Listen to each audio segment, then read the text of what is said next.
മലയാള സിനിമയിൽ തന്റേതായ ഇടം കണ്ടെത്തിയ സന്തോഷ് പണ്ഡിറ്റ് എടുക്കാൻ ആലോചിക്കുന്ന പാൻ ഇന്ത്യൻ തലത്തിലുള്ള വമ്പൻ പ്രൊജക്ടിനെ പറ്റിയുള്ള ഫേസ്ബുക്ക് കുറിപ്പ് വൈറലാകുന്നു.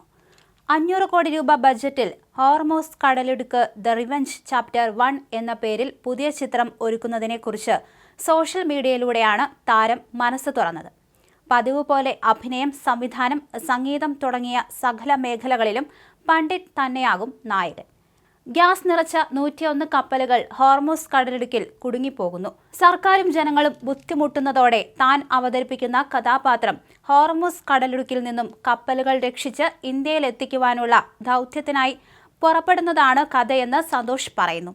സന്തോഷ് പണ്ഡിറ്റിന്റെ കുറിപ്പിന്റെ പൂർണ്ണരൂപം ഇങ്ങനെ: ഞാൻ 500 കോടി ബജറ്റിൽ ഹോർമൂസ് കടലിടുക്ക് ദ റിവെഞ്ച് ചാപ്റ്റർ 1 എന്ന പേരിൽ ഒരു പാൻ ഇന്ത്യൻ സിനിമ ചെയ്താലോ എന്ന ചിന്തയിലാണ്. കഥ കേട്ട് നിങ്ങളൊക്കെ നിർബന്ധിച്ചാൽ ഞാൻ ചെയ്യാം. കഥ ഇങ്ങനെയാണ്. തുടക്കം തന്നെ ഒരു ഐറ്റം ഡാൻസ്, പിന്നെയാണ് കഥയിലേക്ക് പോവുക.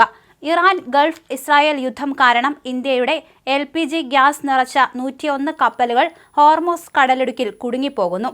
സർക്കാരും ജനങ്ങളും ബുദ്ധിമുട്ടുന്നു. LPGക്ക് വേണ്ടി ഇന്ത്യയിൽ 60 രൂപ വില കൂടുമെന്ന അവസ്ഥ ജനങ്ങൾ ഇളകുന്നു. ഒടുവിൽ ഇറാനിൽ നിന്നും കപ്പൽ ഇന്ത്യയിൽ എത്തിക്കുവാൻ ആഭ്യന്തരമന്ത്രി DGPയോട് പറയുന്നു. ഇനി അവനെ വിളിക്കൂ, അവൻ വന്നാലേ എന്തെങ്കിലുമൊക്കെ നടക്കൂ.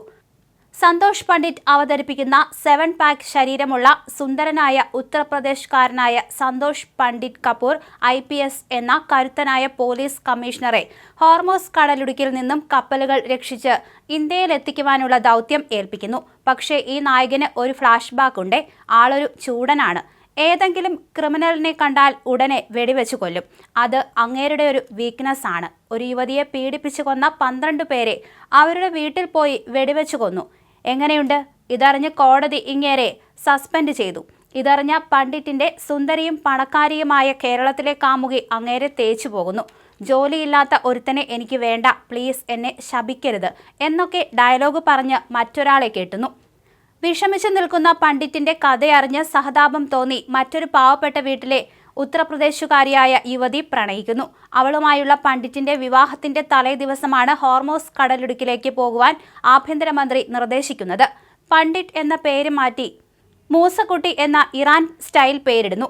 സസ്പെൻഷനൊക്കെ ഒഴിവാക്കി കൊടുക്കുന്നു. ഒടുവിൽ കല്യാണം മാറ്റിവെച്ച് പണ്ഡിറ്റ് ഒരു ഇന്ത്യൻ ഏജന്റായി സ്പൈ വർക്ക് ചെയ്യുവാൻ ഇറാനിലേക്ക് നുഴഞ്ഞു കയറുവാൻ പോകുന്നു. ഉത്തർപ്രദേശിൽ നിന്നും ഹോർമൂസ് വരെ നീന്തി പോകുന്നു. ആകെ കയ്യിലുണ്ടായിരുന്ന കാമുകിയുടെ ഫോട്ടോ കത്തിക്കുവാൻ പറയുന്നു. അത് ചെയ്യുന്നു. ഈ ദൗത്യത്തിൽ പണ്ഡിറ്റിനെ സഹായിക്കുവാൻ 2 സുന്ദരികളെയും സർക്കാർ കൊടുക്കുന്നു. പണ്ഡിറ്റിനെ കണ്ട ആദ്യ മാത്രയിൽ തന്നെ 2 സുന്ദരിമാരും മനസ്സുകൊണ്ട് പ്രണയിക്കുന്നു. പക്ഷെ അതിനൊന്നും പണ്ഡിറ്റ് നിന്നുകൊടുത്തില്ല. ഇറാനിൽ വിദഗ്ധമായി നീന്തിയെത്തിയ അവരെല്ലാം മീൻകാരായി വേഷം മാറി മീൻ വിറ്റ് ജീവിക്കുന്നു. ഇടയ്ക്കൊക്കെ വാർക്കപ്പണിക്കും പോകുന്നു. അങ്ങനെ ഇറാന്റെ യുദ്ധതന്ത്രങ്ങൾ എല്ലാം പണ്ഡിറ്റ് ഒറ്റയ്ക്ക് പഠിച്ചെടുക്കുന്നു.